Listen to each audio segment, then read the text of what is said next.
Hi everybody. Today I want to talk a little bit about how we might do research in this time when we can't actually go to the library and put our hands on physical books and look at physical objects. Fortunately, living in the 21st century, we have access to a lot of online resources that will enable us to still do good research and still write our paper. I want to start with the most obvious research source available to us, which is the library webpage.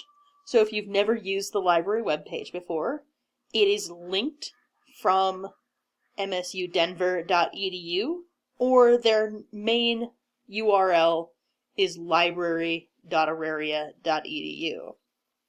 When you type that in, what you'll see is this page. You can start your research by just typing a search term in this box here at the top left of the page. But that gets us a lot of information. And what we're hoping for is more focused information that's more applicable to the project we're working on.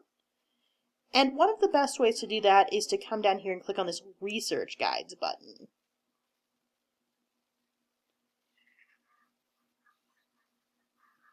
When you do this, you'll see a lot of categories of different subjects. And in our case, we're going to come down here and click in Art and Art History. These are also available in many of your other classes as well. And once you do that, you'll see a couple of different images. So we see a couple of specific classes here, the senior thesis classes. And we're just going to click on the General Art and Art History link. What that does is take us to a home page that has basic information about doing research in art and art history. There's a couple of different types of information here. There's a picture and a link to email the art and art history librarian if you have further questions or if you have a suggestion for an object that we might want to add to our collection. And here in the center is a group of research databases that are specifically focused on art and art history. One of our best bets is this database that's at the top of the list here, Art Full Text. This is a database that's run by EBSCO, so if you've used Academic Search Premier or any other EBSCO database, this will look familiar to you. It'll look the same.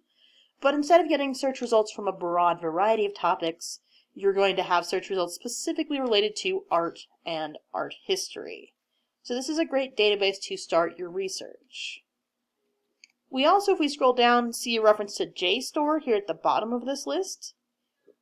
JSTOR has a variety of types of information in their database, but they do have a robust humanities and specifically art and art history collection. So they often have relevant results as well. However, the library is not the only place that we can get reliable academic or scholarly information about art history.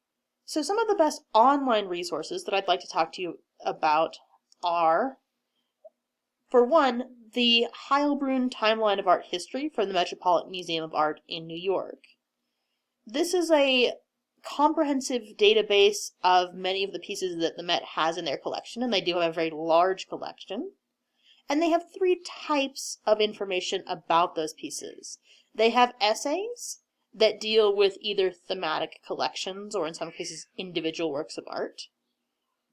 We can see works of art which are represented in images and generally have short pieces of information accompanying them, and chronologies, which are timelines or breakdowns of works of art in a specific area and period of time. So if we start by looking at the essays, when we click on this link, it takes just a second to load here, we will see a list of all of the essays that are written in the Heilbrunn Timeline of Art History. And you can see, even just looking at these first couple of options, that they are widely varied. We have baseball cards, board games from ancient Egypt, and if we scroll down just a little bit further, abstract expressionism. We can also search within the essays by selecting a time period, a geographical region, or a category. If we click on Works of Art, then again we have to wait just a second for this page to load,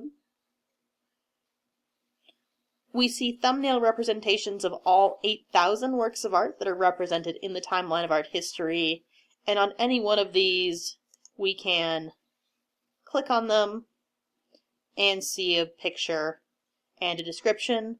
We can also expand any of these options over here on the right-hand side to see where this object might be mentioned. If we click on chronology,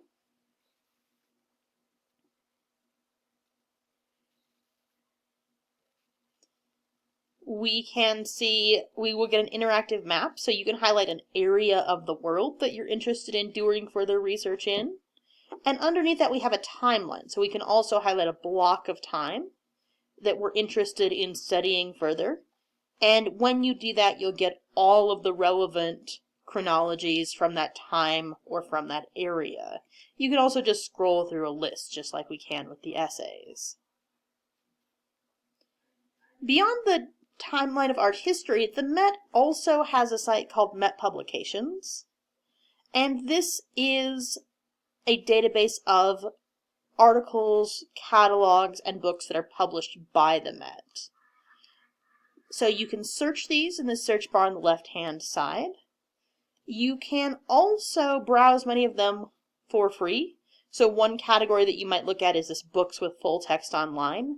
Anything that comes up in this category, you can read the entire book for free without having to pay.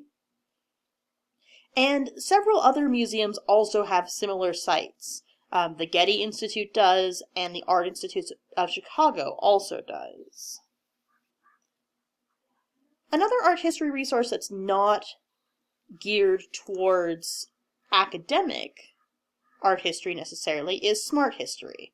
So this is run by Khan Academy, and this has a good introductory level or overview level information about a wide variety of art and art history. So again, there's a search bar here at the top, or we can scroll through their categories. And again, we see representations of works of art from all over the world in all historical periods. So lots of good information here. If you're not an art major or not a design major, this is a good place to start and get some really basic introductory information that you know is reliable about your piece. Last but not least, if you're interested in the more technical side of art and art history, or the subfield of conservation and art conservation, many museums also publish what's called a technical bulletin. And technical bulletins deal with the more technical side of art and art history. So the most famous example of this is the technical bulletin from the National Gallery. It's published once a year. And again, we can read these for free online, so we can scroll down and we can see several examples here. And if we click on any of these, we will be taken to the table of contents. We can download many of these articles for free. We, again, like with Met Publications, we also see technical bulletins from many major museums. And these are a great way to get a more scientific or technical look at specific works of art that you might be interested in. So hopefully between these different resources, you're able to find robust scholarly information about the work of art that you've selected for your final paper.